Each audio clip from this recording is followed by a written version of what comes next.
Bien, ahora sí, vamos a entrar a nuestro estudio de esta tarde. El título es Falsa Alarma.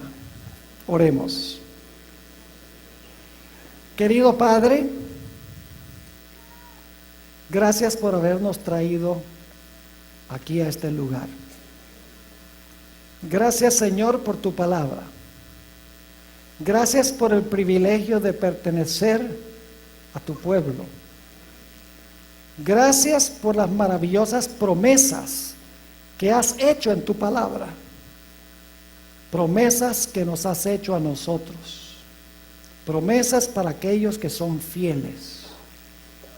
En esta tarde, Señor, al estudiar este último tema de esta serie, pedimos que hables a cada persona individualmente, como si no hubiera más nadie en este lugar.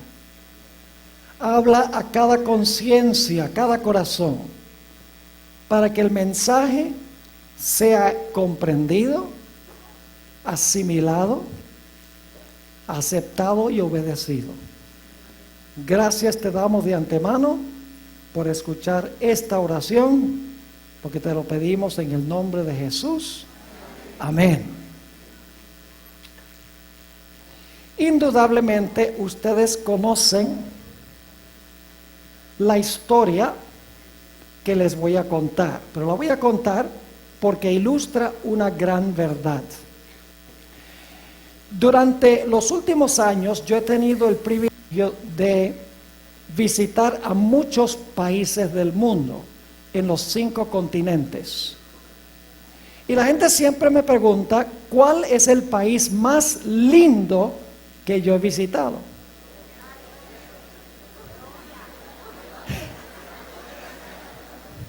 Y yo siempre digo, el país donde estoy. No, mentira.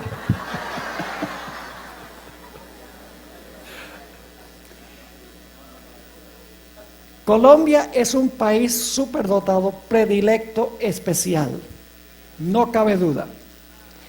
Pero hay otro país que por lo menos es un empate en belleza.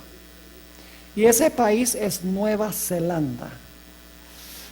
Es un país espectacularmente hermoso, con sus montañas, la nieve, praderas verdes y ovejas por todas partes. Le hace a uno pensar que estuviera en el cielo por los paisajes espectaculares que hay. Fue en Nueva Zelanda hace muchos años que se realizó la historia que yo les voy a contar. Había un niño a quien se le había encomendado la tarea de cuidar el rebaño de su familia, porque en ese lugar específicamente había peligro de lobos que pudieran venir a arrebatar alguna oveja del rebaño.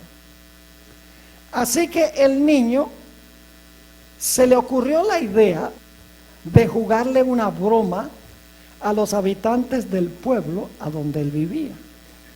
Y un día gritó con todas sus fuerzas: ¡Lobo! ¡Lobo! Enseguida, lógicamente, toda la gente del pueblo corrió a donde estaba ese niño esperando proteger a las ovejas del lobo. Y cuando llegaron, el niño dijo: ¡Ja, ja! No hay lobo. Pasaron varios días. El niño sabía que no podía jugar la broma enseguida, porque nadie le iba a hacer caso. Pero después de pasar algunas semanas, el niño dijo: funcionó tan bien la primera vez que lo voy a probar de nuevo. Y por lo tanto el niño gritó: ¡Lobo! ¡Lobo! Y claro, la gente no sabía si podía haber un lobo, y la gente llegó corriendo esperando proteger las ovejas del lobo. Y cuando llegaron, el niño dijo: ¡Ja, ja! No hay lobo. Pasaron algunos meses. Lo hizo por tercera vez. Y la gente respondió. Pero luego pasaron unos meses más y ya se había grabado en la memoria de la gente del pueblo la broma que este niño jugaba, y el niño decidió probarlo de nuevo, pegó el grito, ¡lobo, lobo! Y nadie vino. Y en esa ocasión sí vino el lobo. Ahora, ¿por qué les cuento esta historia? Porque hay muchas personas en el mundo hoy que están haciendo predicciones proféticas que supuestamente van a suceder. Y lo que ha sucedido es que personas se levantan una tras otra, prediciendo que en esta fecha, en la otra fecha, en la otra ocasión, va a suceder esto, va a suceder aquello. Y cuando no sucede, la gente tiene su conciencia cauterizada y desensibilizada en cuanto a la venida del Señor Jesucristo. Yo recuerdo cuando iba a comenzar el año 2000, allí se realizó el problema que se conoce como Y2K, el problema de las computadoras. Algunos de ustedes recuerdan eso, ¿verdad? Se había dicho que cuando el reloj cambiara de 1999 al año 2000 a medianoche, que las computadoras del mundo se iban a volver locas. Y como el agua, como la luz, como los supermercados, todo dependen de computadoras, dijeron que iba a haber una debacle mundial, donde iba a haber insurrección social, la gente iba a saquear los supermercados, no iba a haber agua, no iba a haber luz. Yo sé que en los Estados Unidos algunas personas tomaron tan seriamente este asunto que compraron generadores de energía que funcionaban con gasolina. Y uno iba a los almacenes y no podía conseguir un generador de gasolina en ninguna parte, porque supuestamente no iba a haber luz eléctrica. Personas acapararon comida para que les durara meses. Algunos inclusive construyeron lugares subterráneos donde pudieran guardar la comida para que nadie se les arrebatara, donde guardaron la comida con candado. Algunos adventistas en los Estados Unidos tenían tanto temor de lo que podía pasar allá, porque allá todo está computarizado, que vendieron sus propiedades y sus casas y se mudaron a sus países natales en Latinoamérica. Pero llegó el 1 de enero del año 2000 y no pasó absolutamente nada. Luego yo recuerdo lo que sucedió el 11 de septiembre del año 2001 en los Estados Unidos. En ese tiempo yo estaba en la ciudad de Austin, en el estado de Texas, en la casa de un amigo. Y nos levantamos por la mañana, prendimos el televisor y ya se veía uno de los edificios de las Torres Gemelas en Nueva York incendiado, el edificio. Y estaban diciendo que se había estrellado un avión con la primera torre.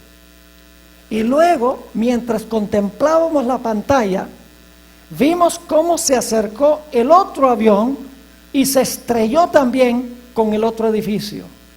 Y luego empezamos a escuchar de cómo otro avión había chocado en el Pentágono y cómo otro avión finalmente se estrelló en un campo en el estado de Pensilvania. En los Estados Unidos esto causó un trauma inmenso.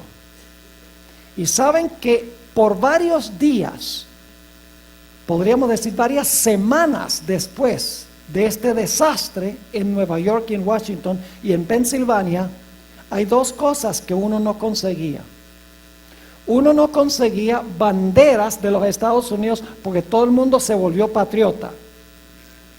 Y en segundo lugar, créanlo o no, a los almacenes se les agotaron las Biblias. Porque todo el mundo quería saber si lo que había sucedido estaba profetizado en la Biblia. Pero hubo otro escritor cuyas obras también se acabaron y no se podían conseguir. Se trata de las profecías de un hombre llamado Nostradamus. No se conseguía en ninguna parte las profecías de Nostradamus, porque toda la gente pensaba que posiblemente Nostradamus había hablado sobre este momento en la historia de los Estados Unidos. Quiero decirle algunas cosas en cuanto a Nostradamus. El nombre francés de él es Michel de Notre Dame y en latín se llama Nostradamus. Nostradamus vivió desde el año 1503 hasta el año 1566 después de Cristo. Él escribió poesías en formas de cuartetas, es decir, las poesías tenían 4 líneas. Si ustedes leen las profecías de Nostradamus, van a encontrar que la mayoría de sus profecías describen eventos catastróficos, desastres, plagas, guerras, diluvios, invasiones, asesinatos, sequías, batallas, epidemias, calamidades. No puede leer las escrituras de Nostradamus sin sentirse deprimido, porque todo lo que él describe es desastroso y cataclísmico. Lo interesante de las profecías de Nostradamus es que no dan una fecha precisa para su cumplimiento. Están escritas en un lenguaje nebuloso, un lenguaje ambiguo, esotérico, de tal manera que sus profecías son difíciles de interpretar.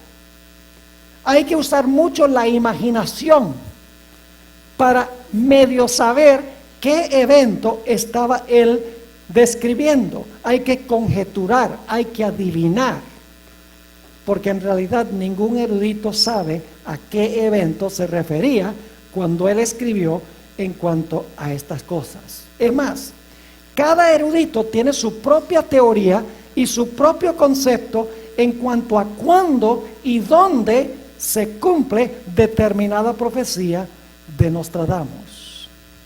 Nostradamus escribió 6.338 profecías en lo que se llama almanaques.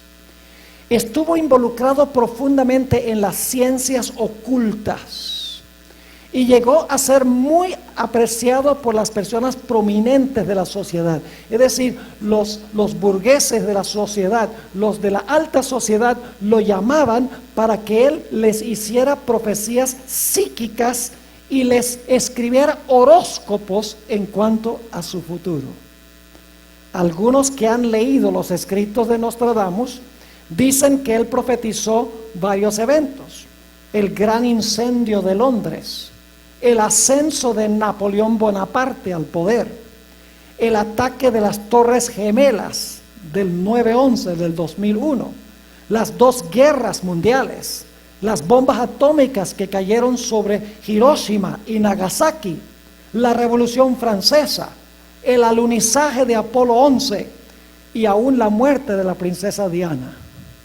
Los que han estudiado las profecías de Nostradamus han concluido que él predijo todas estas cosas que les acabo de mencionar, pero nadie sabe a ciencia cierta. Porque un erudito dice que esta profecía se refiere a este evento y otro erudito dice no, se refiere al otro evento.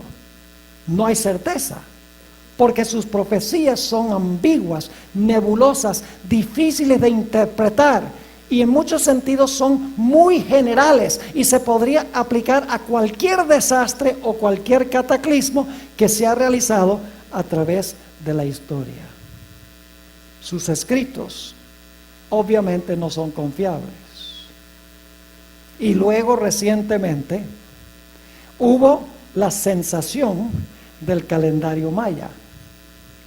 Quiero leerles una cita que encontramos en un libro que se llama La Biblia y el fin del mundo. Es un libro escrito por Marcus Hitchcock. En la página 13 de su libro, él habla sobre la problemática que tenemos ahora en el mundo. Dice lo siguiente: crisis de una complejidad alarmante están surgiendo y acelerándose con una regularidad alarmante. Escasez de recursos vitales, una maximización de la producción petrolera, escasez de alimentos, amenazas nucleares, depresiones económicas, desaparición de especies, virus con el potencial de producir pandemias, guerras y rumores de guerras, intranquilidad en el Medio Oriente, tsunamis nunca antes vistos, cambios climatológicos erráticos, terremotos sin precedentes y un aumento alarmante de tormentas catastróficas. Está describiendo lo que está sucediendo hoy en el mundo. Como resultado de esto, muchos de los que estudiaron el calendario maya llegaron a la conclusión de que el mundo iba a llegar a su fin en el año 2012, específicamente el 21 de diciembre del año 2012. Posiblemente no lo sepan, pero si ustedes van a Google y nada más escriben en Google 2012, van a encontrar millones de sitios que hablan sobre el 21 de diciembre del año 2012. Hay personas que construyeron refugios subterráneos, que acapararon alimentos y guardaron enseres con el fin de prepararse para el fin del mundo el 21 de diciembre del año 2012. Había miles de páginas web a donde se daban instrucciones de cómo prepararse para el fin del mundo el 21 de diciembre. Los medios de comunicación no se quedaron atrás. La televisión, el internet, los grandes periódicos del mundo presentaron programación y tuvieron artículos sobre lo que supuestamente iba a suceder el 21 de diciembre del año 2012. Aún Hollywood no se quedó atrás. Hollywood produjo una película que se titula 2012, una película hecha por Roland Emmerich. La película costó $200 millones producirla. La película presenta un cuadro apocalíptico de muerte, destrucción, epidemias, sequías. Y la película termina con un gigantesco tsunami que está a punto de pasar por encima de los Himalayas. Mientras que un monje budista está tocando un gong, avisándole a la gente del peligro que se acercaba. Supuestamente, el mundo va a llegar a su fin en esa fecha, el 21 de diciembre, porque por primera vez en 26,000 años se iban a alinear el centro de la Vía Láctea, el Sol y el planeta Tierra. Y dijeron que cuando se alinearan esos tres, que solo sucede supuestamente cada 26,000 años, el mundo iba a llegar a su fin. Millones de personas creían este panorama. Permítanme decirles algo sobre los mayas. Los mayas alcanzaron la cumbre de su civilización alrededor del año 800 después de Cristo. En su auge, los mayas alcanzaron una población de entre 5 y 14 millones de habitantes. Pero 100 años más tarde, el número de habitantes mayas se había reducido en un 90%. Y no hay un erudito que concuerde con otro erudito sobre el por qué se redujo tanto la civilización maya. Una razón por las cuales la gente creía mucho que iba a pasar algo el 21 de diciembre es porque los mayas eran muy precisos en sus cálculos astronómicos. Por ejemplo, ellos calcularon que el mes lunar tiene 29,53020 días, que es un error solamente de 34 segundos comparado con los cálculos que nosotros tenemos hoy. Calcularon que el año solar tenía 365,2450 días, con un margen de error de 0,0002. Nuestros calendarios modernos calculan que el año solar tiene 365,2425. Los mayas decían 365,2450, muy cerca uno del otro, con un margen de error de 0,003. Y lo extraordinario es que los mayas no tenían telescopios, no tenían computadoras y no tenían calculadoras. Y según el calendario maya, la historia se mueve en ciclos de 26,000 años. Cada vez cuando terminan los 26,000 años, el mundo llega a su fin y luego entonces surge otra nueva creación. Posiblemente ustedes recuerden también que hace un par de años había un hombre que tiene una cadena de radioemisoras en los Estados Unidos que se llama Family Radio. El nombre de él es Harold Camping. Y él decía que en octubre, hace 2 años, el Señor Jesucristo iba a venir, el mundo iba a ser destruido. Y hubo muchas personas en los Estados Unidos que vendieron todo lo que tenían para invertir y comprar libros y para poner propagandas por televisión, avisándole a la gente que venía el fin del mundo. Aún en la iglesia adventista había un individuo que salió de la iglesia, no era parte de la iglesia, que decía que el Señor Jesucristo iba a venir en octubre del año antepasado. Y sin embargo, a pesar de todas estas predicciones, el Señor Jesucristo no vino, ni el mundo llegó a su fin como la gente pensaba. Cuando yo estuve en Paraguay, en el mes de diciembre, unos pocos días antes del 21 de diciembre, me invitaron para estar en un programa matutino, a donde se habla de eventos recientes, lo que está ocurriendo en el mundo. Es un programa sintonizado por todo el país de Paraguay. Y allí me tenían a mí sentado en el sofá y tenían a un astrónomo que era director del planetario allí en la ciudad de Asunción. Ahora, lo interesante es que uno podría pensar que el director del planetario, el astrónomo, podía estar en discordia con el pastor, pero en este caso el pastor y el astrónomo estaban en perfecta armonía. Se acercaba el día, menos de una semana para el 21 de diciembre, y el moderador del programa decía: ¿qué creen ustedes? ¿Se va a acabar el mundo el 21 de diciembre o no? Y yo presenté el panorama bíblico, lo que dice la Biblia en cuanto al fin del mundo. Y el director del planetario decía: bueno, yo no sé mucho de la Biblia, dice, pero este asunto de que el calendario maya predice el fin del mundo el 21 de diciembre, dice, eso no es científico, no va a suceder absolutamente nada. Y hubo llamadas de personas haciendo preguntas sobre el calendario maya. Ahora yo quiero decirles algo.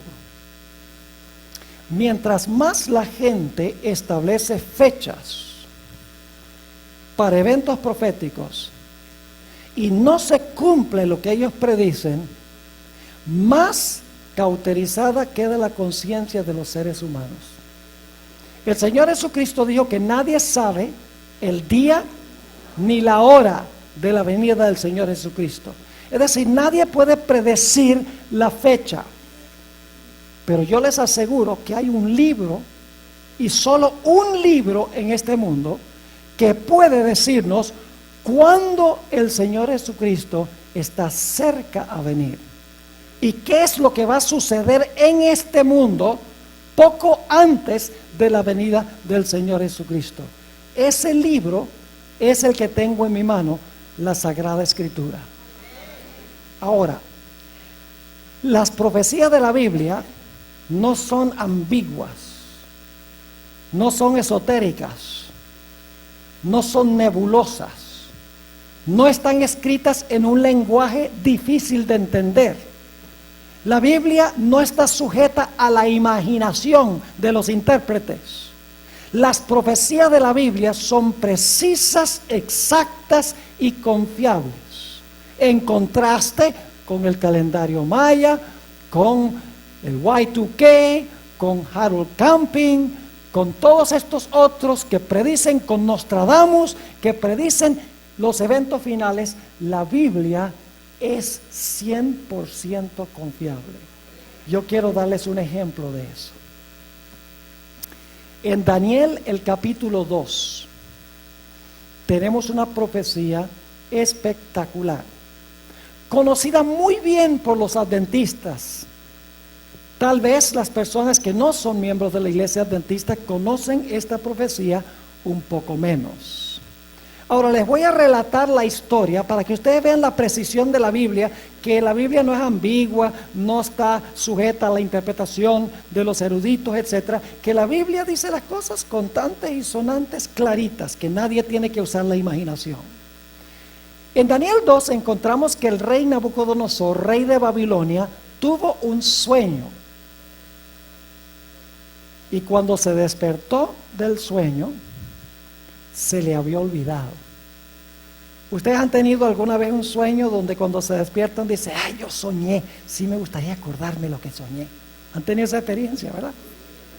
Pero en el caso de Nabucodonosor, su sueño no fue porque tuvo demasiada pizza la noche anterior. Su sueño fue un sueño profético. Dios le dio el sueño. Y saben, el sueño lo que hacía era revelarle a Nabucodonosor el futuro desde sus días hasta la segunda venida del Señor Jesucristo. En Daniel 2:29 dice que Dios sabía lo que el rey estaba pensando cuando se acostó.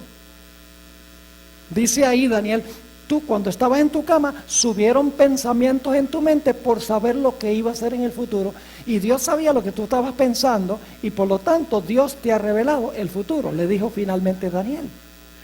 Pero cuando el rey se despertó no podía recordar el sueño. Ahora, ¿por qué Dios le iba a dar al rey un sueño y luego velarle el sueño al rey para que el rey no recordara el sueño? Porque Dios sabía que lo primero que iba a hacer el rey era llamar a los Nostradamus de su época.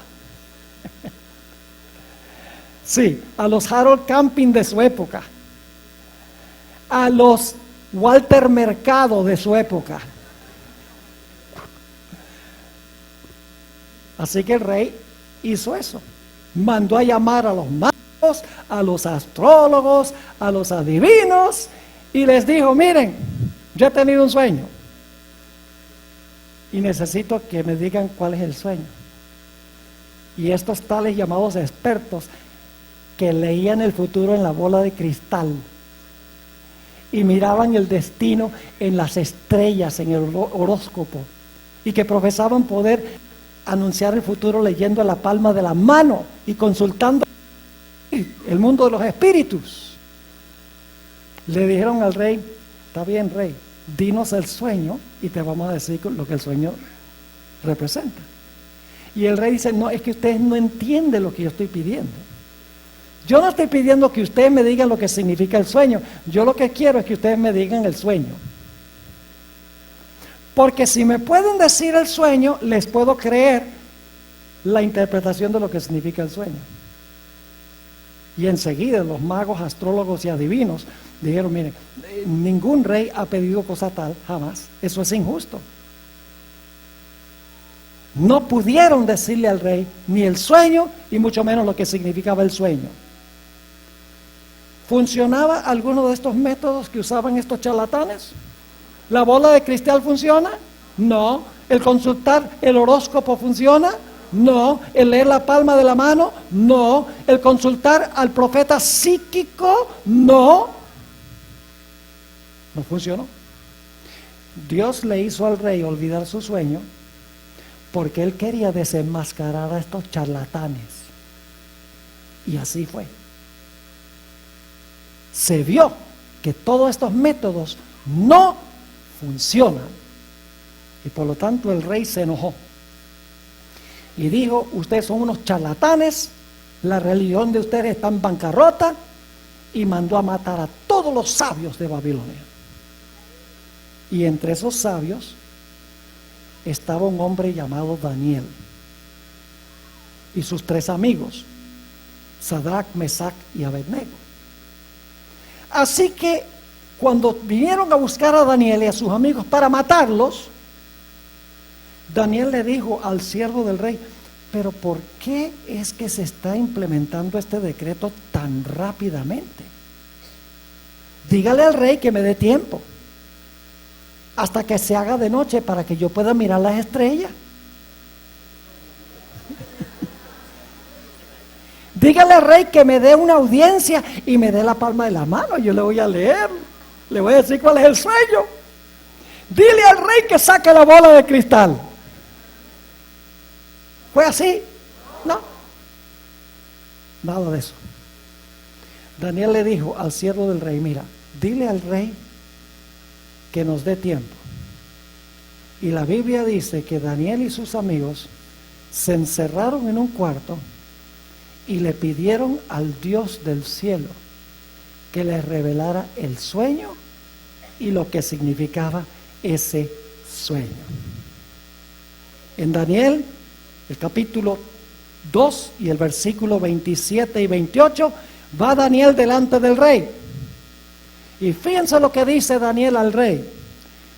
Daniel respondió delante del rey diciendo, el misterio que el rey demanda, ni sabios, ni astrólogos, ni magos, ni adivinos, ni Nostradamus, ni el calendario maya, no dice eso, pero el principio es el mismo.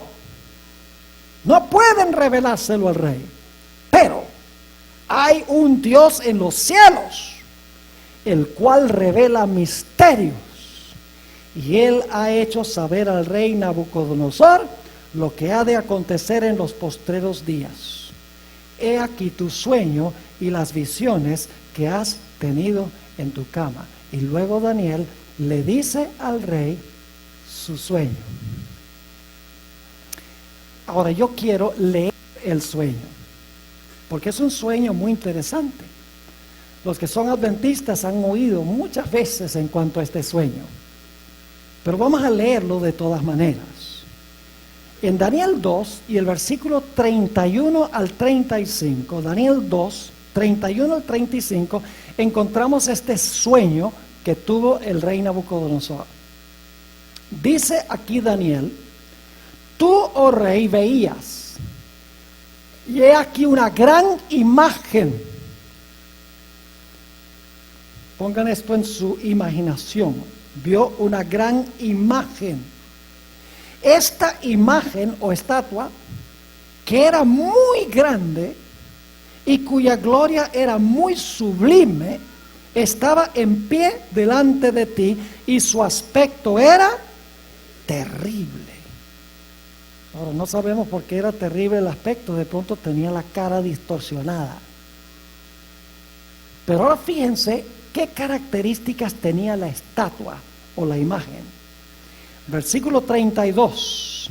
La cabeza de esta imagen era de oro fino, su pecho y sus brazos de plata, su vientre y sus muslos de bronce, sus piernas de hierro y sus pies en parte de hierro y en parte de barro cocido. ¿Lo tienen en su imaginación? ¿De qué era la cabeza? Oro. ¿De qué era el pecho y los brazos? ¿De qué era el vientre? Las piernas y los pies. hierro y barro. Pero el sueño no termina allí, porque sigue diciendo en el versículo 34, estabas mirando hasta que una piedra fue cortada, no con mano. Esa es una expresión muy importante. Una piedra fue cortada no con mano, e hirió a la imagen en sus pies de hierro y de barro cocido y los desmenuzó. Así que quiero que se imagine una piedra que viene volando por el cielo, un asteroide que pega en los pies de la imagen, y fíjense lo que hace. Versículo 35. Entonces fueron desmenuzados también el hierro, el barro cocido, el bronce, la plata y el oro, y fueron como el tamo de las eras del verano, y se los llevó el viento sin que de ellos quedara rastro alguno. Y luego dice, mas la piedra que hirió a la imagen, fíjese, la piedra creció, dice, fue hecha un ¿qué? Un gran monte. ¿Y qué hizo? Un gran monte que llenó toda la tierra. Ahora, ¿qué significa el sueño? Ese es el sueño. Pero ¿qué significa el sueño? Vamos a Daniel 2 para que ustedes se den cuenta lo que representa este sueño. Cada parte de la imagen representa algo. Daniel 2, y vamos a leer empezando en el versículo 38. Daniel 2, 38. Dice aquí, hablándole Daniel al rey, y todo lo que habitan hijos de hombres, bestias del campo y aves del cielo, él, es decir, Dios, ha entregado en tu mano y te ha hecho enseñorear sobre todo ello. Y luego que dice, tú eres aquella cabeza de oro. ¿A dónde comienza a cumplirse la profecía de Daniel 2? Empieza a cumplirse en los días cuando vive el rey. La cabeza de oro representa el reino de Nabucodonosor. ¿Y cuál era el reino de Nabucodonosor? Babilonia. Podemos leer en Daniel que Daniel vivía en Babilonia. Es decir, este sueño comienza en los días de Daniel y de Nabucodonosor. La cabeza de oro representa el imperio babilonio. Pero ahora noten el versículo 39. Después de ti se levantará otro ¿qué? Otro reino menor que tú. ¿Cuál fue el reino que conquistó al reino de Babilonia? Los medos y los persas. Ahora escuchen bien, ni siquiera tienen que ir a los libros de historia para saber eso. El mismo libro de Daniel nos dice que el siguiente reino fueron los medos y los persas. Porque si ustedes van a Daniel 5, ¿se acuerdan que Belsasar estaba celebrando un banquete y estaba bebiendo vino en los vasos sagrados? Y se apareció una mano escribiendo sobre la pared que decía, Mene, Mene, Tekel, Uparsin, has sido pesado en balanza y has sido hallado falto, tu reino es quitado de ti y entregado a los medos y los persas. ¿Recuerdan eso? Es decir, en el mismo libro de Daniel nos dice cuál es el siguiente reino. El siguiente reino es Medo-Persia. Ni siquiera hay que ir a los libros de historia. Se cumplió al pie de la letra. Babilonia, Medo-Persia. Pero Medo-Persia no es el último reino, porque sigue diciendo en el versículo 39, después de ti se levantará otro reino menor que tú, y otro ¿qué? Otro tercer reino de metal, el cual se enseñoreará de toda la tierra. Yo pregunto, ¿cuál es el reino que conquistó al reino de los medos y los persas? El reino que conquistó a los medos y los persas fue la Grecia de Alejandro Magno. ¿Y saben algo? Ni siquiera tienen que ir a los libros de historia para saber eso, porque el mismo libro de Daniel nos dice que el reino de los griegos conquistó a los medos y los persas. En Daniel 8 habla de un carnero que tenía 2 cuernos Uno era más alto que el otro. El más alto representaba a los persas y el más bajo representaba a los medos. Y luego dice que viene un macho cabrío que tiene un cuerno notable que representa a Alejandro Magno y ataca al carnero y vence al carnero, y ahora el macho cabrío gobierna sobre la tierra. Y en Daniel 8 dice que el macho cabrío representa el reino de Grecia. Es decir, los primeros reinos ni siquiera tenemos que ir a los libros de historia para saber que se cumplieron, porque fueron Babilonia, Medo-Persia y Grecia. Pero ahora fíjense que hay un cuarto reino. Dice allí en Daniel 2 y el versículo 40: y el reino cuarto será fuerte como hierro, y como el hierro desmenuza y doma todas las cosas, y como el hierro que quebranta todas estas cosas, desmenuzará y quebrantará. Un reino violento que usa el hierro para vencer a sus enemigos. Yo pregunto, ¿cuál fue el imperio que conquistó al imperio de los griegos? No cabe duda alguna que fue Roma. Lo único que tienen que hacer es ir al Nuevo Testamento, y cuando van al Nuevo Testamento, ¿cuál era el imperio cuando nació el Señor Jesucristo? Roma. Ese es el cuarto reino. Ahora yo les pregunto, ¿hay algo ambiguo en esta profecía? ¿Hay algo nebuloso? Ay, hay que usar tanto la imaginación para saber lo que significa. ¿Hay que usar la imaginación? No, está clarito. Babilonia, Medo-Persia, Grecia y Roma. Y acuérdense algo, Daniel está escribiendo esto 605 años antes de Cristo, lo cual significa que en ese momento todavía no estaba ni en perspectiva Medo-Persia, mucho menos estaba en perspectiva Grecia, y menos aún Roma.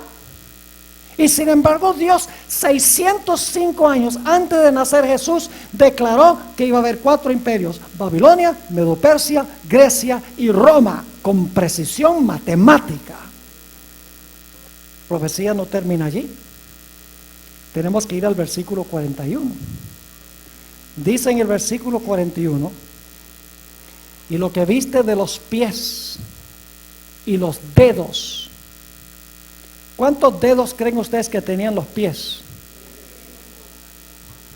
Pues 10. No dicen nada que se le había cortado uno. Dice los dedos. 2 pies normales tienen 10 dedos. Ahora yo pregunto, vamos a leer el resto del versículo y luego le voy a preguntar algo muy importante. Dice: y lo que viste de los pies y los dedos, en parte de barro cocido de alfarero y en parte de hierro, el reino será dividido. ¿Cuál reino será dividido? El cuarto. El reino será dividido, mas habrá en él algo de la fortaleza de hierro, según que viste el hierro mezclado con el tiesto de barro. Ahora vamos a mirar un momento esto para ver si se cumplió. Yo pregunto, ¿en los pies continúa Roma, sí o no? ¿Cómo sabemos eso? Porque en los pies también hay hierro. ¿De acuerdo? ¿Hay hierro en los pies? ¿Qué representaba el hierro en las piernas? Roma. Hay hierro en los pies, pero ahora la Roma que existía ahora queda ¿qué? Dividida en 10 reinos. Ahora fíjense otro detalle interesante. Roma continúa en los pies en forma dividida, pero luego se le agrega otro elemento extraño que como que no cuadra, que se le añade: barro cocido de alfarero. Es decir, cuando se divide el imperio romano, va a haber una mezcla de 2 elementos que no deben ir juntos. Va a continuar el poder político de Roma en los pies en forma dividida, pero se le va a añadir el barro, y nos preguntamos, ¿qué representa el barro? Tristemente no tengo tiempo de hacer todo el estudio, pero en la serie de Génesis, aquellos que la han visto, saben que en realidad el barro representa la iglesia. Y el hierro representa el poder civil de Roma. Yo quiero preguntarles, cuando el Imperio Romano se dividió, ¿apareció ahora una Roma distinta que la Roma anterior? Sí. ¿Qué clase de Roma era? Tenía poder civil, pero era una iglesia. ¿Saben ustedes? Las naciones de Europa hoy son el fruto de la división del Imperio Romano. Antes de que se dividiera el Imperio Romano era uno. Se hablaba un idioma y había una cultura. Pero cuando el Imperio Romano se dividió y se fragmentó, vinieron algunas tribus bárbaras del norte del imperio y empezaron a parcelarse lo que había sido el Imperio Romano. Y el resultado son las naciones de Europa. Por ejemplo, una de las tribus eran los francos. ¿Qué país viene de los francos? Francia. Otro era los lombardos. Italia. Muy bien. Había también allí los anglosajones, los ingleses, entre otros. Es decir, lo que hoy es Europa, en realidad es el resultado de la división del Imperio Romano por parte de las tribus bárbaras. Y por 1260 años continuó Roma en forma dividida, el poder civil de Roma, pero unido con la iglesia. Hubo una unión de la iglesia con el Estado. ¿Se cumplió con absoluta precisión la profecía de los pies de la imagen? No hay que usar la imaginación. La Biblia lo deja absolutamente claro.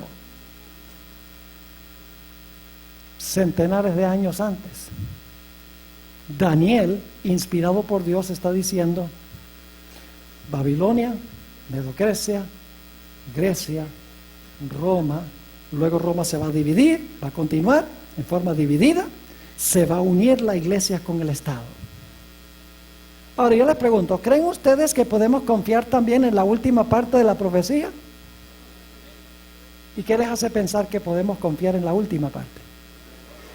Porque todo lo anterior se ha cumplido al pie de la letra. ¿Y qué representa el acto de la roca golpear los pies de la imagen y destruir todos los metales? Significa, la roca es Cristo. Y Cristo va a venir y va a destruir a todos los reinos de la tierra y va a establecer un reino que nunca se corromperá ni será sucedido por otro reino. Si todo se ha cumplido al pie de la letra, ¿qué nos hace pensar que no se va a cumplir también el último evento que se relata en esta profecía? Ahora yo le pregunto, ¿esta profecía es como las profecías de Nostradamus? ¿Es como la profecía del calendario maya? No. Es una profecía clara, concisa, directa, sencilla, fácil de entender, que se ha cumplido al pie de la letra. Podemos nosotros confiar en el panorama que presenta este libro, la Sagrada Escritura. Es el único libro en el cual podemos confiar absolutamente en el planeta Tierra. Ahora quiero compartir con ustedes también algunas otras profecías que se han cumplido al pie de la letra, profecías de la Biblia. Son profecías mesiánicas, profecías que se cumplieron en relación con la primera venida de Jesús. Y no tenemos tiempo, en realidad, de buscar todos estos versículos que se mencionan aquí en la hoja que yo tengo. Pero yo les voy a decir cuál es el evento y les voy a dar también la referencia bíblica. Y si ustedes quieren pueden anotar la referencia y el evento y van a ver que cada evento de la vida de Jesús se había anunciado centenares y miles de años antes que ocurriera.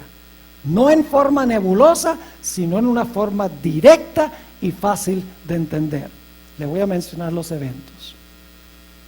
En Miqueas 5:2 dice que el Mesías iba a nacer en Belén. ¿Es esa una profecía más o menos exacta y precisa? No dice el Mesías nacerá en el planeta Tierra. No, especifica, dice, nacerá en Belén de Judea.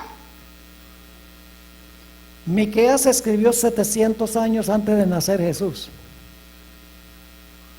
Precisión matemática. Isaías 7:14 anunció que el Mesías iba a nacer de una virgen, no iba a tener un padre humano. ¿Nació Jesús de una virgen? 700 años más tarde, Jesús nació de una virgen. En Números 24:17 dice que su nacimiento sería anunciado por una estrella. Números 24:17, escrito 1400 años antes de nacer Jesús. Ya se sabía que cuando Jesús naciera, una estrella iba a anunciar su nacimiento. ¿Sucedió así? Exactamente. En el libro de Jeremías dice que todos los niños varones iban a ser muertos cuando naciera el Mesías. Y ya estudiamos la historia de Moisés, ¿recuerdan? Donde Jesús fue refugiado en Egipto porque Herodes mandó matar a todos los niños menores de 2 años. Se cumplió esa profecía del Antiguo Testamento, escrita 1500 años antes de nacer Jesús, la experiencia de Moisés. Oseas 11:1 tiene la profecía de que el Mesías se iba a refugiar en Egipto. Dice, de Egipto llamé a mi hijo. ¿A dónde se refugió Jesús? En Egipto. ¿Lo llamó el padre de Egipto a regresar a la tierra de Canaán, la tierra prometida? ¿Sí o no? Exactamente sucedió así. Hay una profecía bíblica extraordinaria. No tenemos tiempo de estudiar toda esta profecía. Se conoce como la profecía de las 70 semanas. Las 70 semanas nos dan la fecha exacta del bautismo de Jesús en el año 27 de la era cristiana. Exactamente cuando se cumplió la profecía de las 70 semanas, las primeras 69, para ser más específico, el Señor Jesucristo se estaba bautizando en el río Jordán, exactamente como lo decía la profecía. Hay varias otras profecías. Isaías 61, 1-4, predecía que el Mesías iba a hacer obras maravillosas y que iba a predicar con poder. Isaías 61, 1-4. ¿Se cumplió eso exactamente en Jesús? ¿Hizo obras maravillosas y predicó con poder? Claro que sí. Isaías 6, 9 y 10, que fue escrito 700 años antes de nacer el Señor Jesucristo, dice que el mensaje del Mesías sería rechazado. ¿Fue rechazado el mensaje de Jesús, el Mesías, por su propio pueblo? Exactamente como profetizaba la Biblia. En Isaías 29:13 hay ese versículo que dice: este pueblo con sus labios me honra, pero su corazón lejos está de mí.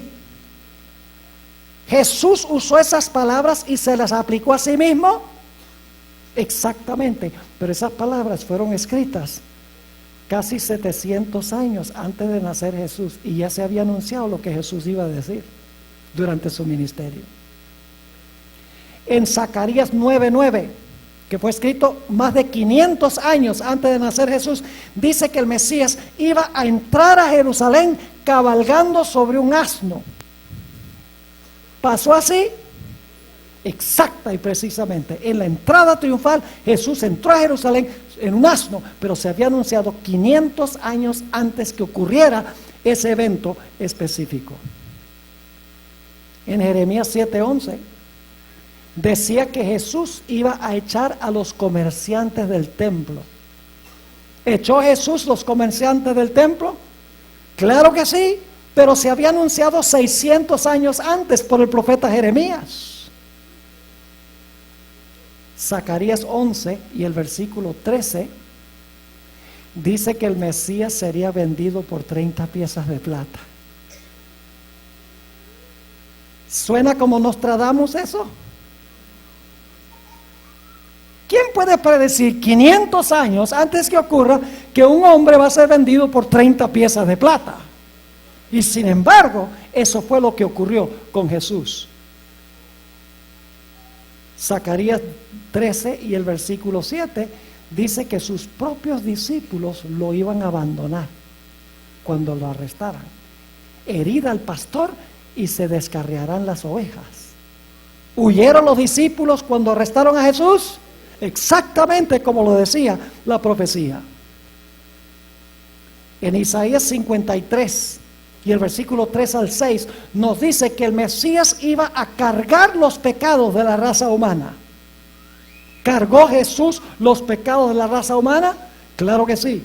Y fíjense, hay una profecía espectacular en el Salmo 22 y el versículo 1, a donde el Salmo comienza diciendo: Dios mío, ¿por qué me has desamparado? ¿Quién habló esas palabras en la cruz? Jesús. Pero fueron escritas 1000 años antes de nacer el Señor Jesucristo. En el Salmo 22, 16 dice que le iban a atravesar las manos y los pies al Mesías. Eso fue escrito 1000 años antes de nacer Jesús. ¿Le atravesaron las manos y los pies? Claro que sí. El Salmo 22, 18 dice que iban a echar suertes sobre sus vestiduras. 1000 años antes se profetizó que iban a echar suertes sobre las vestiduras de Jesús. ¿Ocurrió así, sí o no? Claro que sí. En el Salmo 22, 14 dice que su corazón se iba a derramar como agua. ¿Qué pasó cuando le atravesaron a Jesús la lanza? Dice que salió agua mezclada con sangre. ¿Saben ustedes que en el Salmo 22 y el versículo 8 hasta las palabras de sus enemigos al pie de la cruz se pusieron ahí 1000 años antes? Recuerdan que los enemigos dijeron: este decía que era el Hijo de Dios, si en verdad es el Hijo de Dios, que se baje. Esas palabras vienen del Salmo 22 y el versículo 8. Estaban hablando las precisas palabras que David anunció 1000 años antes que se iban a hablar. Éxodo 12:46 dice que ninguno de los huesos del Cordero Pascual debía ser roto. ¿Qué pasó cuando los soldados vinieron y encontraron a los 2 ladrones todavía vivos? Le quebraron las piernas.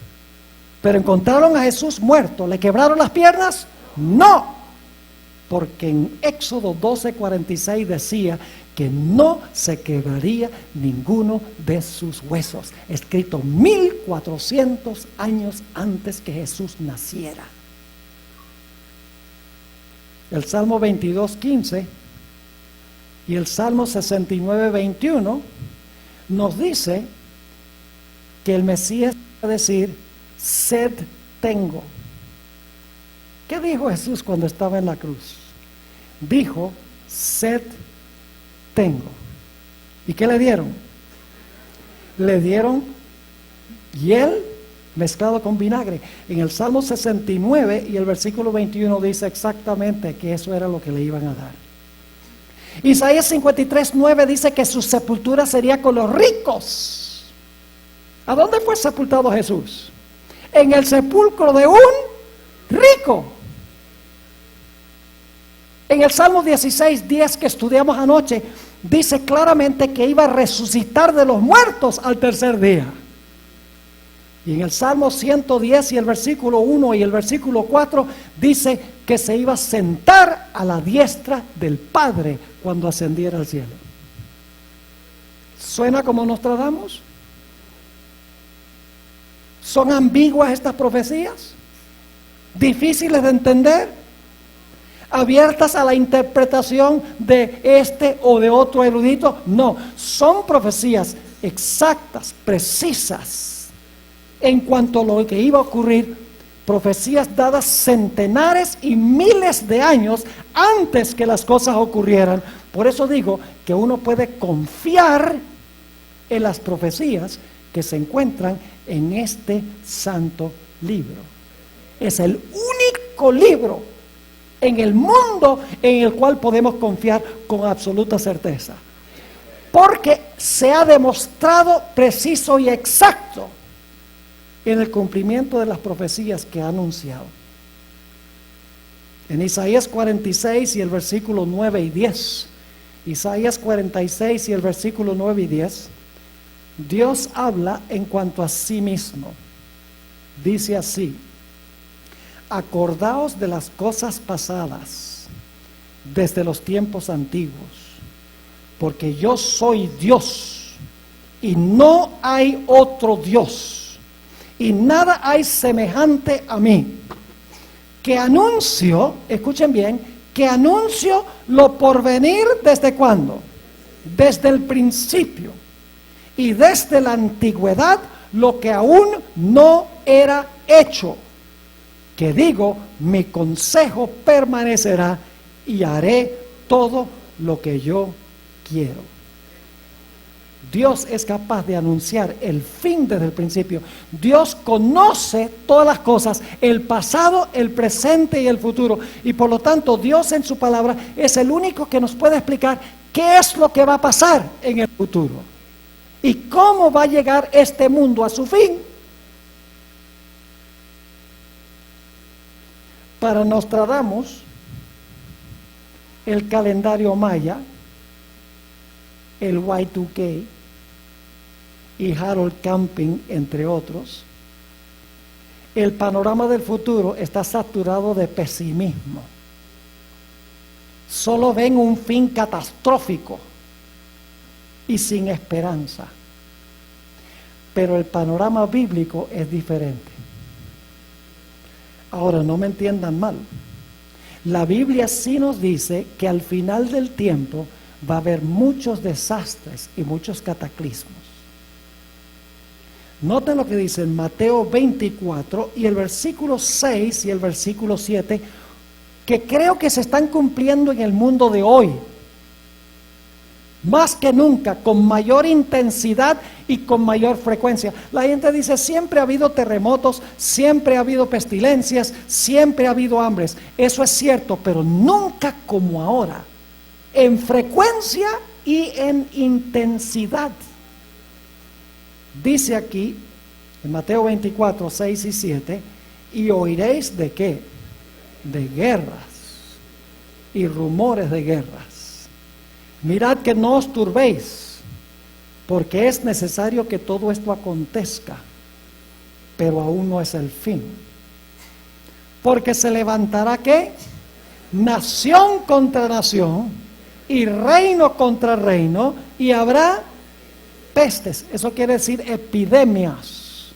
Habrá pestes y hambres y terremotos en diferentes lugares.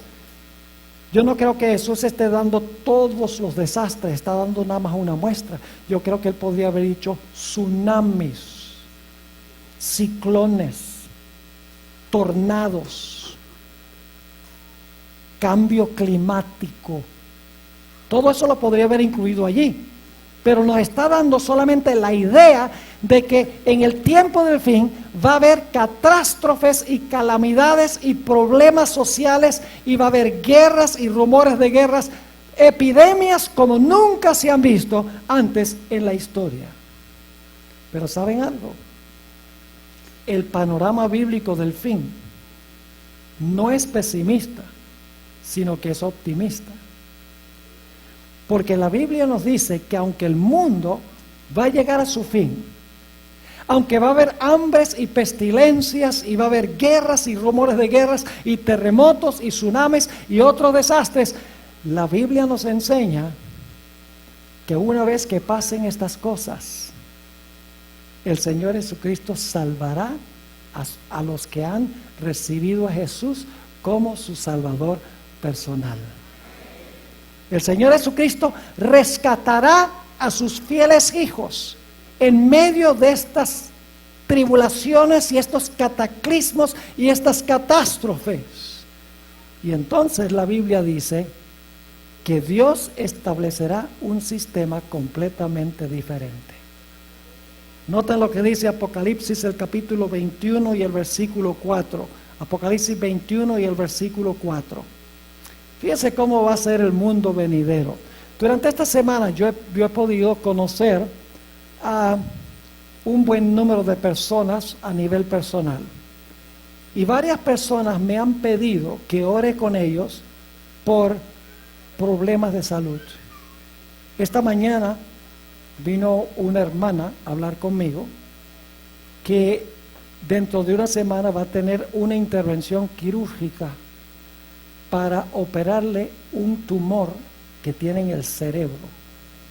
Es una operación supremamente seria, donde podría quedar incapacitada o podría perder la vida. Muchas otras personas han venido para hablar conmigo. Pastor, ore por mi abuela que está en cama con cáncer. Pastor, ore usted por mi tío que está enfermo. Por favor, ore por este familiar que conoció al Señor y se retiró del Señor. Muchas peticiones de oración. Pero la Biblia nos dice que viene el día cuando ya no vamos a tener nada de esto. Noten Apocalipsis 21 y el versículo 4 dice: enjugará Dios toda lágrima de los ojos de ellos. Y ya no habrá ¿qué? Ya no habrá muerte, ni habrá más llanto, ni clamor, ni dolor, porque las primeras cosas pasaron. ¿Están anhelando ustedes que llegue ese día? Yo lo estoy anhelando tremendamente. Por eso es que yo viajo por todo el mundo para avisarle a la gente que el Señor Jesucristo viene pronto y que debemos nosotros prepararnos para recibir al Señor Jesucristo, quien va a venir en poder y gloria para salvar a sus hijos. No hay nada que Cristo quiera más que estar con su pueblo. El Señor Jesucristo se hallaba reunido con sus discípulos en el aposento alto.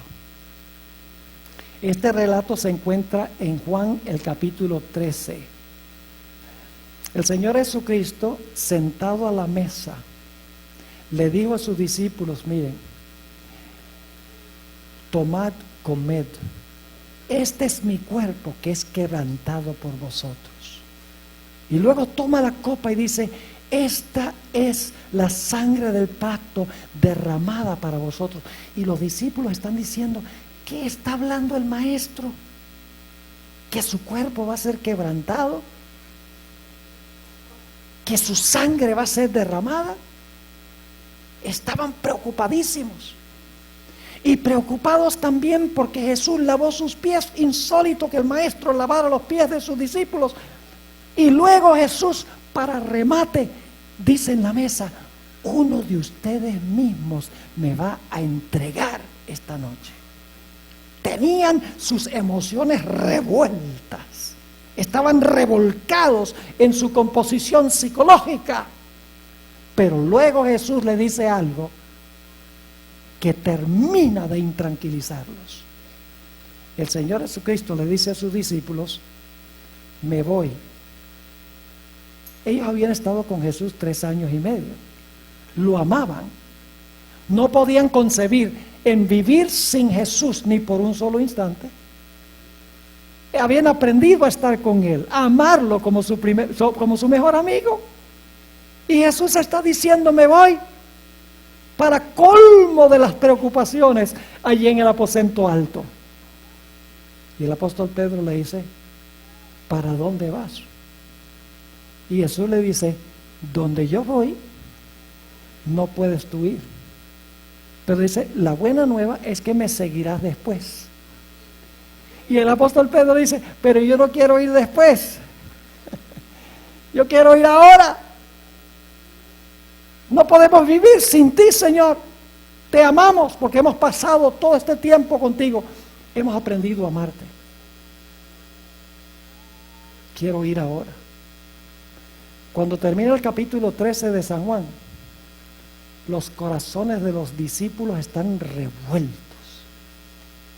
Y Jesús lo sabe. Y por eso Jesús habla las palabras de Juan 14, 1 al 3. Tenemos que mirar el contexto de esos versículos.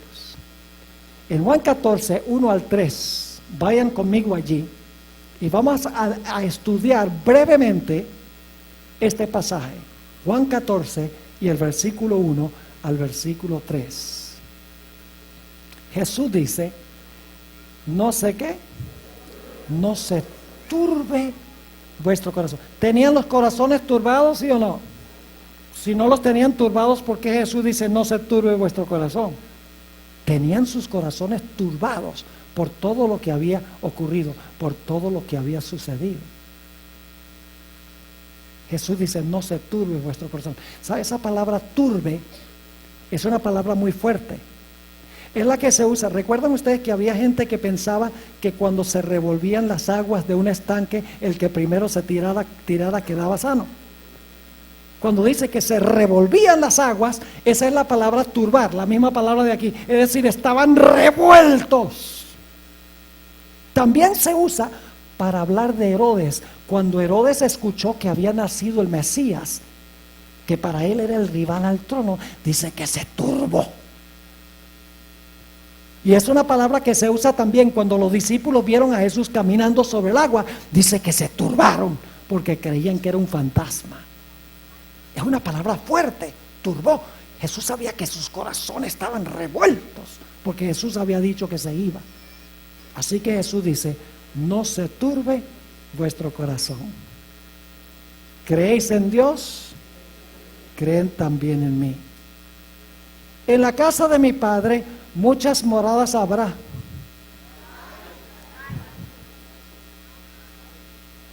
¿Saben lo que algunos piensan? Que Jesús se fue al cielo a construir mansiones. Que durante los últimos 2000 años Jesús ha sido un constructor y ha estado construyendo casas y mansiones para los redimidos. Eso no cuadra con lo que dice la Biblia. Porque Jesús, cuando dijo las palabras, no dijo, en la casa de mi Padre muchas moradas habrá, dijo, en la casa de mi Padre muchas moradas hay. Ya existían cuando Jesús dijo esto. Jesús no necesita 2000 años para construir casas. Cuando creó el mundo en 6 días. Sigue diciendo, en la casa de mi Padre muchas moradas hay. Debe ser que Jesús está esperando que va a ir mucha gente allá. Sigue diciendo, si así no fuera, yo os lo hubiera dicho. Voy pues, ¿a qué? A preparar lugar para vosotros. Y eso lo hemos entendido mal. He pensado que cuando Jesús dijo, yo me voy a preparar lugar para vosotros, que Jesús se fue allá a sembrar árboles y a construir casitas y a embellecer el cielo, porque está esperando que nosotros vamos a ir algún día allá. Ahora, no digo que Jesús no esté embelleciendo el cielo, pero eso no es lo que Jesús quiere decir aquí. Cuando Jesús dice, voy pues a preparar lugar para vosotros, la forma como Él prepara el lugar es por medio de la obra que hace en el santuario. Su ministerio intercesor en el lugar santo y su obra de juicio en el lugar santísimo. Cristo no puede venir sin interceder y sin juzgar a la raza humana. De esa manera es que Jesús prepara el lugar por su obra que Él hace en el santuario para que podamos estar con Él. Así que dice, en la casa de mi Padre muchas moradas hay. Si así no fuera, yo os lo hubiera dicho. Voy pues a preparar lugar para vosotros. Y ahora fíjense, y si me fuere y os prepararé lugar, vendré otra vez y os tomaré a mí mismo, para que donde yo estoy, vosotros también estéis. ¿Por qué va a venir Jesús? Porque Él quiere que donde Él esté, nosotros estemos con Él. Para que donde yo estoy, vosotros también estéis. Su pasión en venir es que nosotros podamos estar con Él. Vayan conmigo a 1 Tesalonicenses 4 y el versículo 15 al 17, donde encontramos el mismo tema. 1 Tesalonicenses, el capítulo 4 y el versículo 15 al 17, un pasaje que ni siquiera tenemos que leer, lo sabemos de memoria. Dice en 1 Tesalonicenses 4:15, por el cual os decimos esto en palabra del Señor, que nosotros que vivimos, que habremos quedado hasta la venida del Señor, no seremos delanteros a los que durmieron, porque el mismo Señor, con aclamación, con voz de arcángel y con trompeta de Dios, descenderá del cielo, y los muertos en Cristo resucitarán primero. Luego nosotros, los que vivimos, los que quedamos juntamente con ellos, seremos arrebatados en las nubes a recibir al Señor en el aire. Y esta es la parte que a veces se nos olvida, y así estaremos siempre con el Señor, para que donde yo estoy, vosotros también estéis. Así estaremos siempre con el Señor. En Apocalipsis 22 dice: he aquí el tabernáculo de Dios con los hombres, y Él morará con ellos, y Él será su Dios. Morará con ellos. ¿Y saben algo? La Nueva Jerusalén va a tener un nombre muy especial. Sí se va a llamar la Nueva Jerusalén, pero va a tener otro nombre. En Ezequiel, el capítulo 48, el último versículo, dice que la santa ciudad de ese día en adelante será llamado Jehová Shammah. ¿Sabe lo que significa Jehová Shammah? Significa Jehová está allí. ¿Qué es lo importante? Para que donde yo estoy, vosotros también estéis. Así estaremos siempre con el Señor. El tabernáculo de Dios con los hombres, y la ciudad se llamará Jehová está allí. Mis queridos amigos y hermanos, aunque en el cielo no hubiese puertas de perla, ni fundamentos de piedras preciosas, ni calle de oro, ni árbol que produce 12 frutos, ni un río cristalino que fluye del trono de Dios, aunque no hubiera nada de eso, valdría la pena ir, porque Jesús va a estar allí. Jehová está allí. Así que, mis queridos amigos, podemos nosotros confiar en lo que dice la Biblia. Jesús quiere que nosotros estemos listos para recibirle. Él quiere que nosotros le amemos.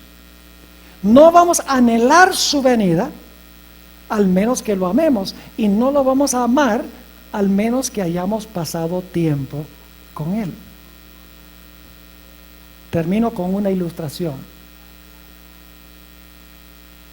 Un poco de información biográfica en cuanto a este servidor.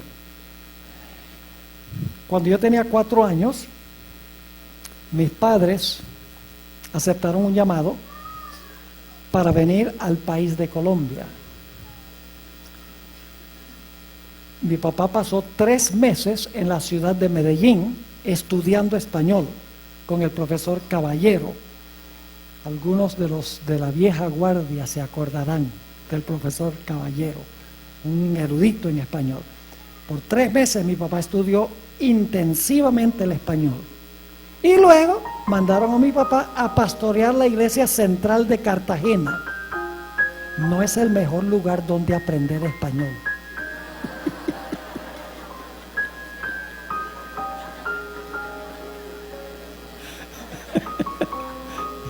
Y amamos a los cartageneros, pero la verdad es la verdad. Ustedes saben que el español que se habla allí es a veces difícil de entender.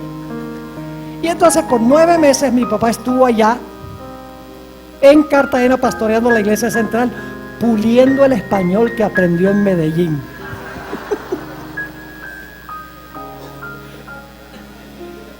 Y según parece, estaban planeando en realidad no que mi papá trabajara en Colombia, sino que el plan era que mi papá trabajara en Venezuela.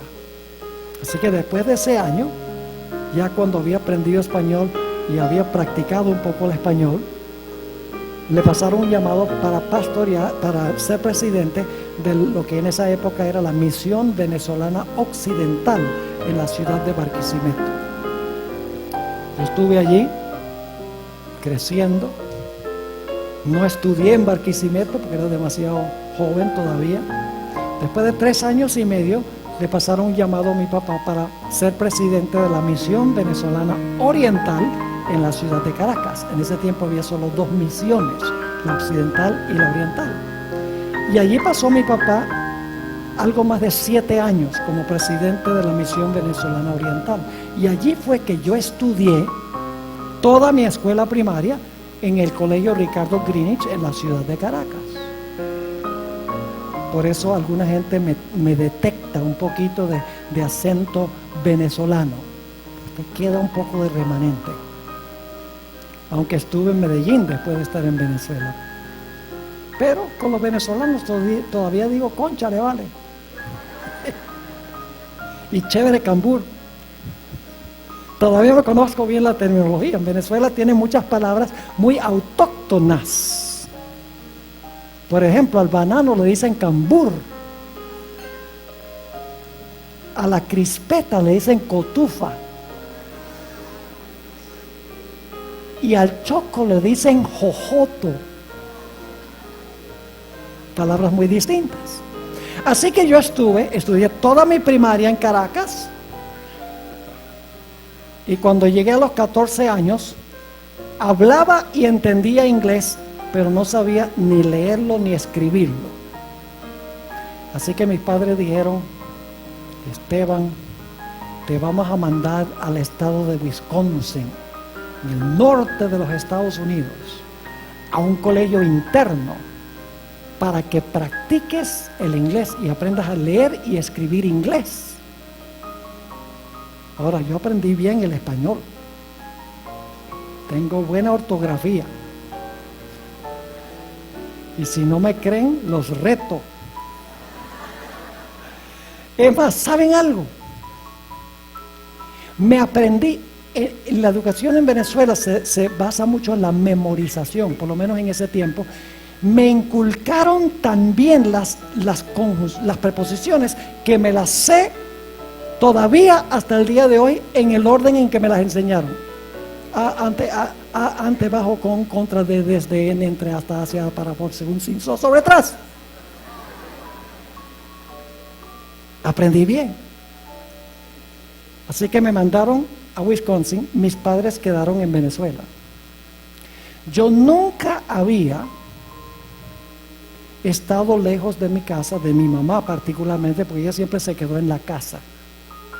Ella quería ser una enfermera durante toda su vida, pero prefirió quedarse con sus 4 hijos, 3 hermanas que yo tengo y este servidor. Y fue una buena inversión, gracias a Dios.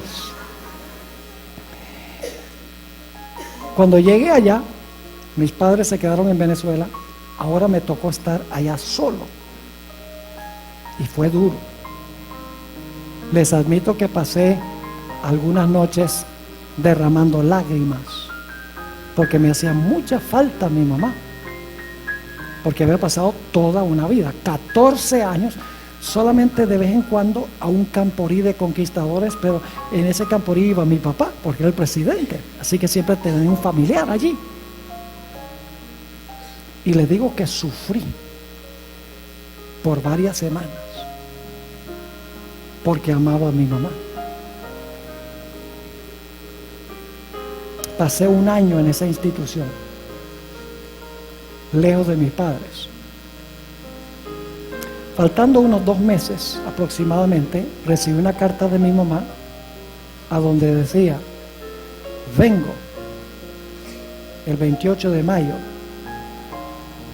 de 1965, pues yo fui en el 64. ¿Cómo creen ustedes que me sentí yo cuando mi mamá dijo que iba a venir? Alegre. ¿Sabe lo que empecé a hacer? Empecé a tachar los días en el calendario. Cada día que pasaba tachaba un dígito. Y mientras más se acercaba la fecha de su venida, más fuerte palpitaba mi corazón, porque se acercaba la venida de mi mamá, con quien había pasado toda mi niñez, y la amaba porque había estado con ella. Finalmente llegó el día. Recuerdo que tuve que ir a la ciudad de Madison, la capital del estado de Wisconsin. Ella estaba programada para llegar de Chicago, y en ese tiempo uno podía salir a donde llegaban los aviones, como en Colombia. En la época cuando yo estudié, uno podía salir a un balcón y ver llegar a los aviones. En Medellín hasta uno se podía parar detrás de donde despegaban los aviones, y tenía uno que agarrarse de la cerca para que no lo tumbara. Ese era un espectáculo. Los domingos esa era la atracción de la ciudad.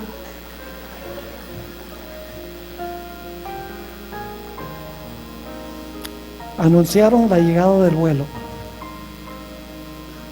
y yo miraba en la distancia cuando llegaba el avión. De repente lo capté, y el avión empezó a descender. En ese tiempo volaba un DC-4, avión de hélices, de los que usábamos cuando viajábamos de Medellín a Cúcuta para ir a colportar, cuando yo era alumno en Icolven, por ahí en el 69 hasta el 71. Esa era la clase de avión.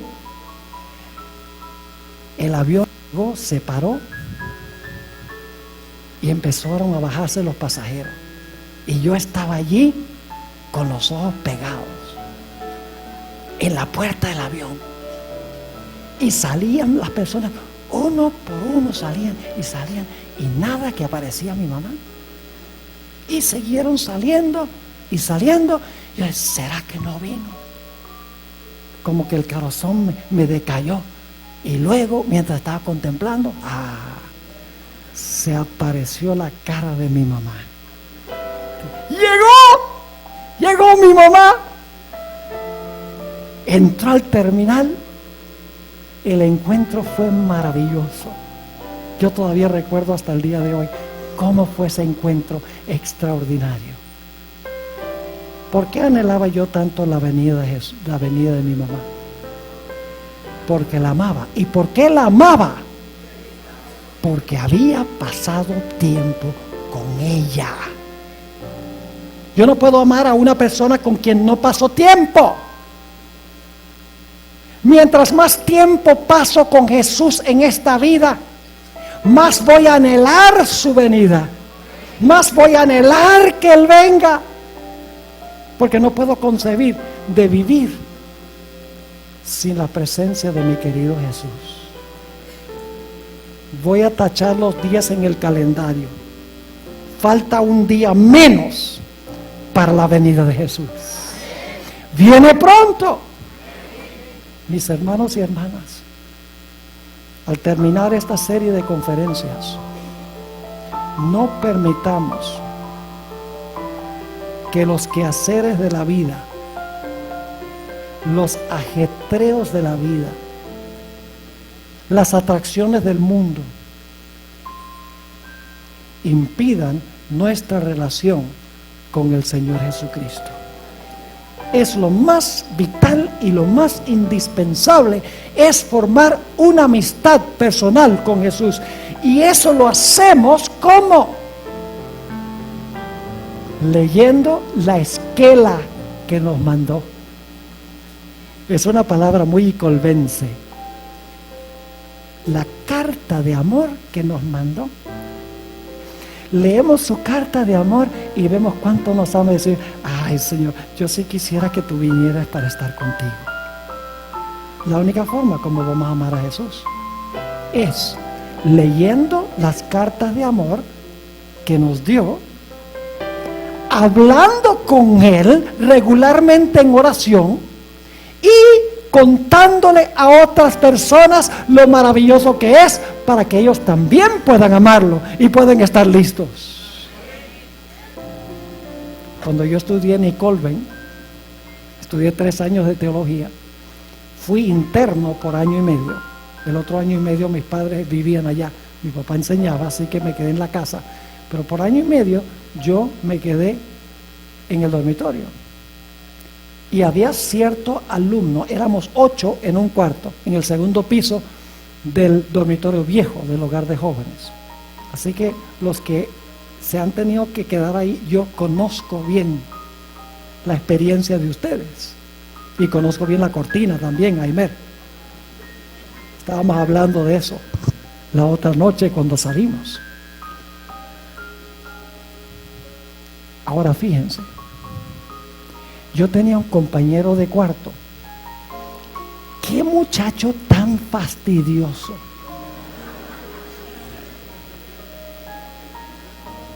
Y dice, ¿pero por qué, pastor, era fastidioso? ¿Saben por qué? Porque tenía una novia. Y todo el tiempo vivía hablando de la novia. Nos tenía borrachos ya. Ay, que es la más maravillosa, que es la más bonita, que es la más cortés. Nos vamos a casar y vamos a vivir felices para siempre. Y hable, que hable, que hable. ¿Por qué él quería que todo el mundo supiera? Porque la amaba. ¿Cómo podemos nosotros decir que amamos a Jesús y no decirle a nadie lo maravilloso que Él es? Lo magnífico que es.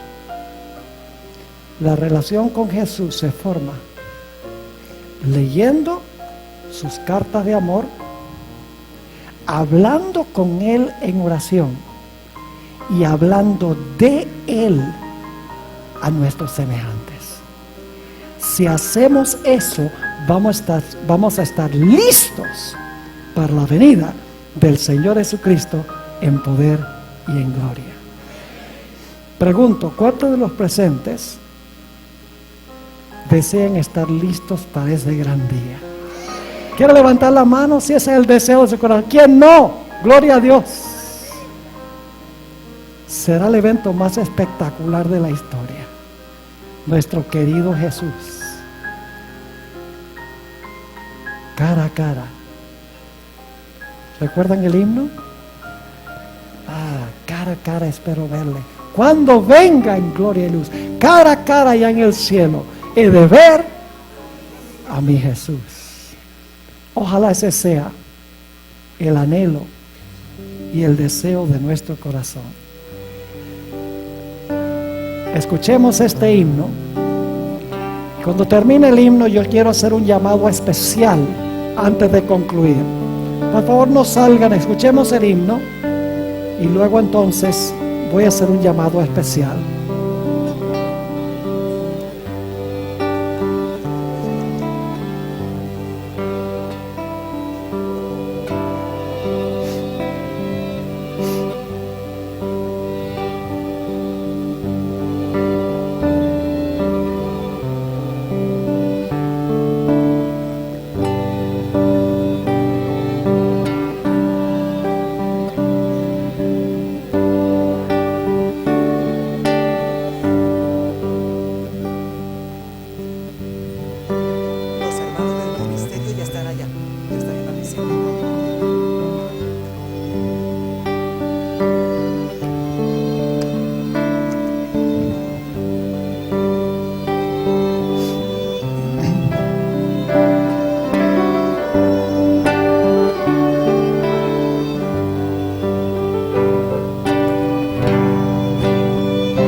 Amén. Gloria a Dios. Ese himno se llama Más cerca, oh Dios, de ti. Antes de terminar en esta noche, yo quisiera hacer un llamado especial a aquellas personas que posiblemente todavía no han entregado su vida completamente al Señor Jesucristo. Y vamos a bajar un poquito el volumen para que la gente pueda escuchar bien lo que voy a decir. Como yo he mencionado en varias de nuestras presentaciones aquí, la forma en que nosotros llegamos a pertenecer a la familia de Jesús es a través del bautismo. En ese momento yo llego a estar en Cristo y llego a ser hermano y hermana de Jesús. Y allí ya yo puedo entonces crecer en mi relación con el Señor Jesucristo. Allí es que comienza el proceso de el noviazgo, digamos, con el Señor Jesucristo. Pero no podemos empezar el noviazgo sin, en primer lugar, vincularnos con Él y llegar a ser amigos con Él. Se me ocurre preguntar antes de concluir en esta noche: ¿hay alguien aquí o personas aquí que todavía no han tomado ese paso de ser sepultados en las aguas del bautismo, recibiendo a Jesús como Salvador personal, integrándose a la familia de Jesús, preparándose de esta manera para la venida de Jesús, que les gustaría decirle al Señor Jesús: Señor, en esta tarde yo quiero expresar públicamente que en un futuro no muy lejano yo voy a tomar ese paso de sellar mi pacto con Jesús para ser miembro de su familia? ¿Hay alguien que quiere levantar la mano? Si ese es el deseo de su corazón, yo quiero orar por usted. Por favor, pónganse de pie, porque aquí hay un mar de gente y los puedo ver mejor si se colocan de pie en esta tarde. ¿Alguien más? Gloria a Dios. Muchas personas se están colocando de pie. Quieren prepararse para la venida de Jesús. Quieren ser miembros de su familia. Gloria a Dios. Tenemos una tarjeta que queremos pedirle a los ujieres ahora que repartan a cada una de las personas que se ha colocado de pie. Si alguien más quiere colocarse de pie, queremos darles una tarjeta. Me gustaría que la llenaran porque queremos orar por usted por nombre, personalmente.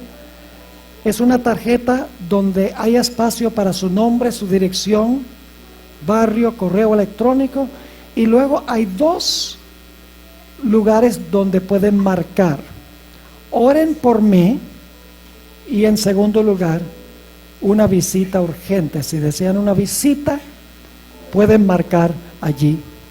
Por favor, quédense de pie, porque queremos recibir esta tarjeta que se está repartiendo para que podamos orar por ustedes individualmente. ¿Hay alguien más en esta noche, antes de tener nuestra oración final, que quiere colocarse de pie y decirle al Señor Jesús: sí, Señor Jesús, yo también quiero integrarme a tu familia, yo quiero tener esa relación de amor contigo, yo quiero estar en el reino cuando Jesús venga? Si ese es el deseo de tu corazón, colócate de pie, recibe la tarjeta, llénala y vamos a estar orando por ustedes. Aquí tenemos a una niña, es chiquitica, tal vez no se ve. ¿Ya tienes la tarjeta? Gloria a Dios, qué bueno, tiene la tarjeta. No queremos pasar a nadie por alto en este momento tan importante.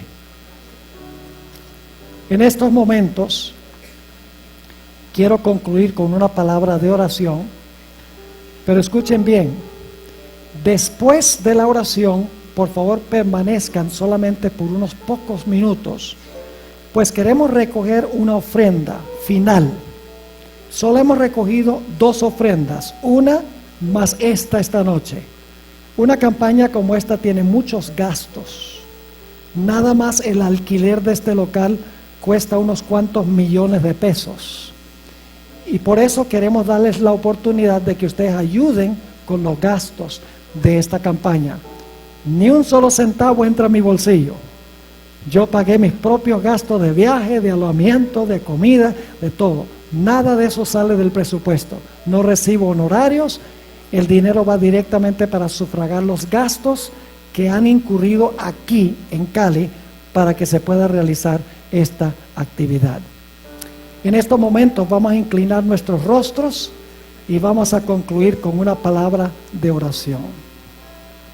Padre Celestial,